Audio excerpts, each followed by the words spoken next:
بسم اللہ الرحمن الرحیم۔ السلام علیکم۔ درویش ٹی وی کے معزز خواتین و حضرات، جب حضرت نوح علیہ السلام کشتی بنا رہے تھے تو ایک مومنہ بوڑھی خاتون روز اللہ کے نبی کے پاس اپنی گٹھڑی لے کر آتی اور کہتی، اے اللہ کے نبی، کب کشتی روانہ ہوگی؟ حضرت نوح علیہ السلام فرماتے، ابھی دیر ہے۔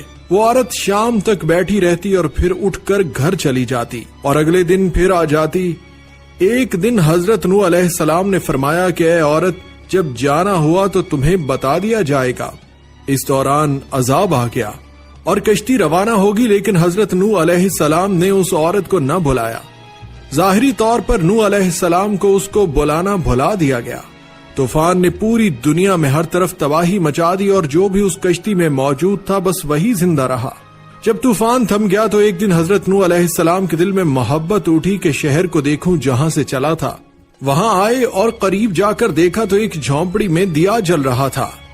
حضرت نوح علیہ السلام یہ دیکھ کر چونک گئے کہ روئے زمین پر کوئی ایسا گھر بھی ہے کہ اتنے عظیم طوفان کے بعد بھی جس میں چراغ جل رہا ہے۔ انہوں نے وہاں تکبیر بلند کی تو وہ عورت سامان لے کر آ گئی اور کہنے لگی کہ یا نبی اللہ، کیا کشتی تیار ہے، چلے؟ حضرت نوح علیہ السلام نے حیرت سے اس کو دیکھا اور فرمایا، رکو بڑھیا، کیا تمہیں کچھ بھی پتا نہیں چلا؟ وہ کہنے لگی، یا نبی اللہ، کیا نہیں پتا چلا؟ فرمایا، اتنا بڑا سیلاب آیا، بارش آئی، تمہیں کچھ بھی پتا نہیں چلا؟ بڑھیا کہنے لگی، یا نبی اللہ، بس ایک دن بادل گرجے تھے اور کچھ ہلکی سی فوار پڑی تھی۔ حضرت نوح علیہ السلام حیران ہو کر آسمان کی طرف دیکھنے لگے اور کہا، میرے اللہ، یہ کیا ماجرا ہے؟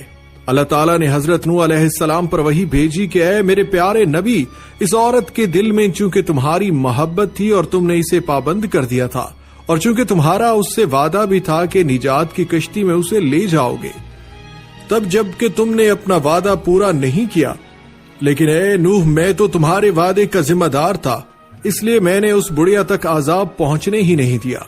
حضرت نوح علیہ السلام کی عمر تقریباً 950 سال تھی۔ وہ جس جھونپڑی میں رہتے تھے وہ اتنی چھوٹی تھی کہ جب آپ سوتے تو آدھا جسم اندر اور آدھا جسم باہر ہوتا۔ جب حضرت اسرائیل علیہ السلام روح قبض کرنے آئے تو پوچھا، آپ نے اتنے سال اس جھونپڑی میں گزار دیے، آپ چاہتے تو اچھا گھر بنا سکتے تھے۔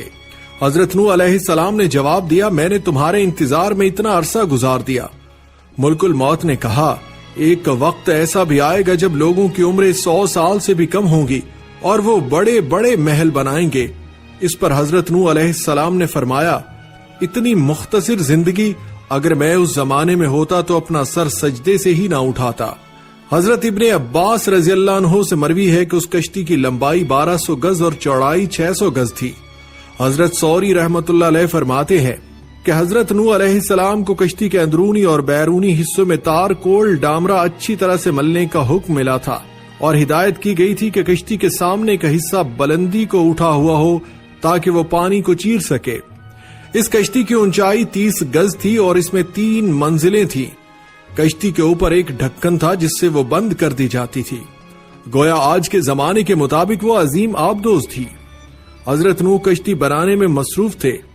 قوم کے سردار آپ کے پاس سے گزرتے تو ہنستے، مذاق اڑاتے، پھپتیاں کستے، یہاں تک کہ کشتی تیار ہو گئی، اور جب عذاب الہی کا وقت آیا تو اللہ تعالیٰ نے حکم دیا کہ ہر قسم کے جانوروں کا ایک ایک جوڑا اس میں رکھ لو، اور جو لوگ ایمان لائے ہیں انہیں بھی سوار کر لو۔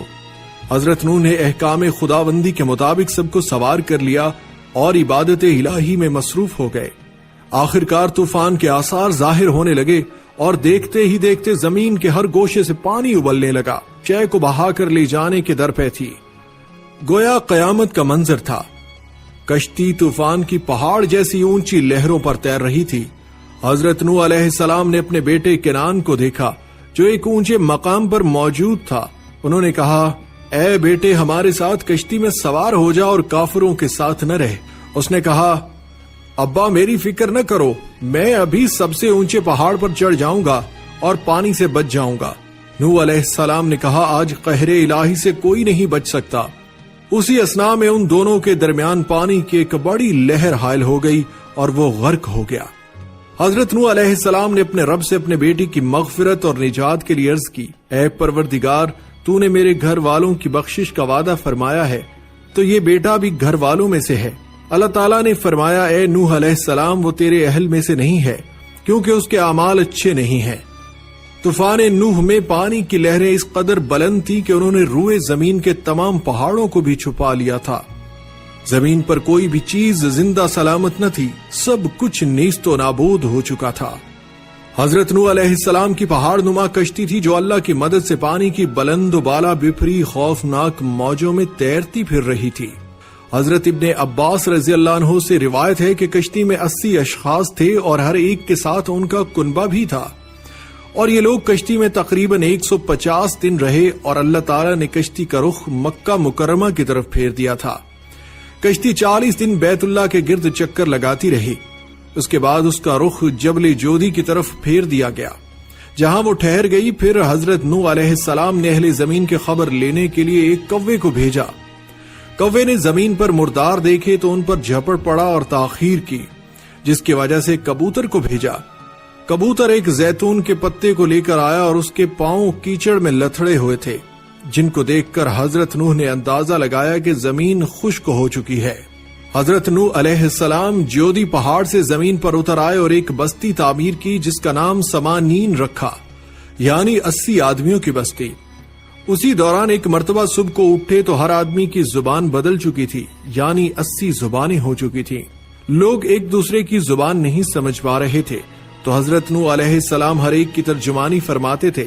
حضرت قتادہ رضی اللہ عنہ فرماتے ہیں کہ قوم نوح علیہ السلام کے یہ افراد محرم الحرام کی 10ویں تاریخ کو کشتی سے باہر آئے۔ چنانچہ حضرت نوح نے ایک نئی بستی بسا کر دنیا کے کاروبار کو از سر نو جاری و ساری کیا، اس لیے آپ کو آدم ثانی بھی کہا جاتا ہے۔ دعا ہے کہ اللہ تعالی ہمیں نیک زندگی گزارنے کی توفیق عطا فرمائے۔ السلام علیکم ورحمۃ اللہ وبرکاتہ۔